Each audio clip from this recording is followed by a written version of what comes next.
দেখতে দেখতে যখন কোরবানির ঈদ অনেক কাছেই চলে এসেছে আর এই ঈদ স্পেশাল আমি একটা গরম মশলার রেসিপি তৈরি করে দেখাচ্ছি। এই রেসিপিতে একবার মশলাটা বানিয়ে নিলে সেটা অনেক দিন পর্যন্ত আপনারা সংরক্ষণ করে রাখতে পারবেন। সেই সাথে বিরিয়ানি, রোস্ট, কালাভুনা, কাবাব, মাংস যে কোনো কিছু এটা দিয়ে অনায়াসে রান্না করতে পারবেন। সেই সাথে মেজবানের মাংসও রান্না করতে পারবেন। চলুন তাহলে দেখে নেওয়া যাক।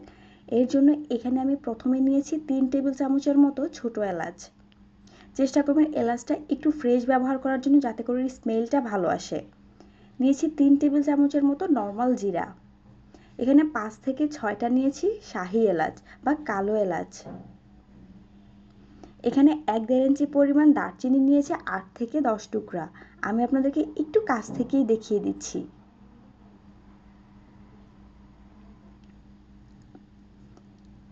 এখন এর মধ্যে আমি কালো গোলমরিচ দিচ্ছি 1 টেবিল চামচ। সাদা গোলমরিচ দিচ্ছি 1 টেবিল চামচ। এখানে শাহি জিরা আছে 1 টেবিল চামচ। রাঁধুনি 1 টেবিল চামচ। এই রাঁধুনিটা অবশ্যই দেওয়ার চেষ্টা করবেন, এটা সুন্দর একটা ফ্লেভার ছড়ায় গরম মশলাতে, আর এটা যে কোনো দোকানেই পেয়ে যাবেন। কাবাব চিনি দিচ্ছি আধা টেবিল চামচ। এখানে মেথি আছে 1 টেবিল চামচ। জয়ত্রী আছে কয়েক টুকরা, এখানে 4 থেকে 5 টুকরা জয়ত্রী নিয়েছি আমি। 4টা নিয়েছি আস্ত জায়ফল।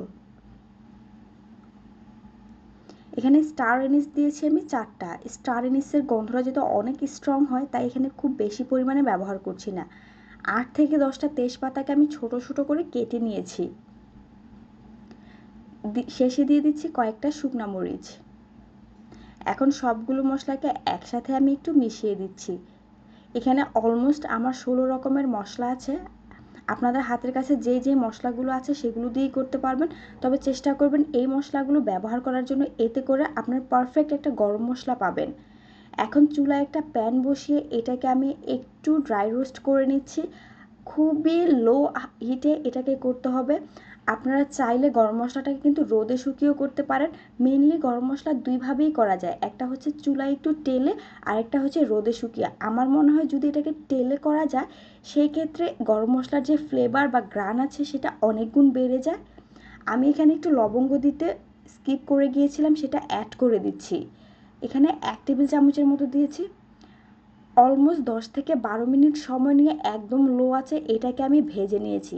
প্রত্যেকটা মশলা খুব ভালো করে ভাজা হয়ে গিয়েছে আর একদম মচমচা হয়ে গেছে। আমি আপনাদেরকে দেখিয়ে দিচ্ছি। দেখুন তেজপাতাটা কতটা মচমচে হয়ে গিয়েছে। এক টুকরা জয়ত্রীকে ভাবে চাপ দিলে এটা ভেঙে যাচ্ছে, তার মানে এটা আমার ভাজা হয়ে গিয়েছে। এখন এটাকে চুলা থেকে নামিয়ে একটু ঠান্ডা করে নিব। তারপর এটাকে আমি ব্লেন্ডার জারের মধ্যে গুঁড়া করব। আর ব্লেন্ডার জারে গুঁড়া করার সময় অবশ্যই মনে রাখতে হবে, আপনাদের ব্লেন্ডার জারটা যদি হেভি না হয় সেই ক্ষেত্রে কিন্তু ব্লেন্ডার জারের মধ্যে গুঁড়া করবেন না, তা না হলে কিন্তু আপনার ব্লেন্ডার জারটা নষ্ট হয়ে যাবে। আর অবশ্যই মশলাটাকে একটু ঠান্ডা করে নিতে হবে, গরম অবস্থায় কোনোভাবেই এটাকে গুঁড়া করতে যাবেন না। এখন এটা ঠান্ডা হয়ে গেলে আমি ব্লেন্ডার জারের মধ্যে ঢেলে হাই স্পিডে 1 মিনিটের মতো ব্লেন্ড করে নিয়েছি। দেখুন এটা মোটামুটি কিন্তু গুঁড়া হয়ে গিয়েছে।